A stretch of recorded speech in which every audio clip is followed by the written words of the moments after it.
Okay, I get a lot of questions about bike setup, handlebar positions and levers and stuff like that. So just want to go through a couple of things that I like to do, positions I like to make my riding a bit smoother and a bit easier, and stop a bit of that arm pump and things like that. So first of all is your handlebar setup, forward or back, neutral position. I like to keep it pretty much in line with the fork angle. That way that position's pretty good. Like if you go a little bit too far forward like that, it can raise your elbows too much. If it comes back too far, it can drop your wrists and your elbows. So you want to find that position that your shoulder to your elbow to your wrist is one nice plane. You don't want to have that elbow down like this. Puts all that pressure on your wrists. If you happen to hit something hard enough, you got nowhere to go, you can break your wrists. I've seen that happen before.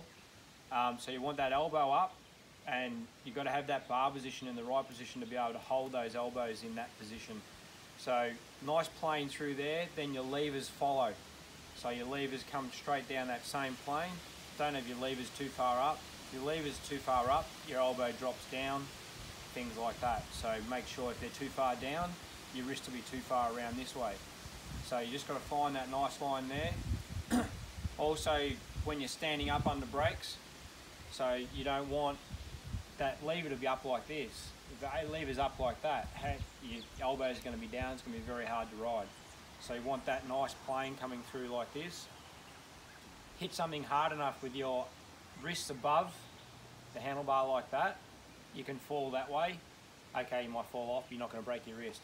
If your wrist is down like that, you've got nowhere to go again because your levers are up too high. So make sure that levers is that nice plane right through when you're standing up as well as sitting down. So that way everything flows nicely. When you're going around corners with that elbow up like that, it tends to keep your elbow up as you go around corners. If your levers are up too far and your elbows are down, you go around corners, you lose the stability, you lose all that strength in your arm. So if your elbows are locked in with your shoulder, elbow and wrist, that's where the strength is. If your elbows are down, you've got no strength. So make sure everything's set up nicely like that you can do that sort of thing. So handlebars, I have these handlebars on, the Renthal ones, which are 10mm lower than standard. I find the standard ones just that little bit too high and sort of throws my arms a little bit out. So a little bit lower gets me over the front of the bike more when I'm up the front of the corners, and that way I've got all that plane going on.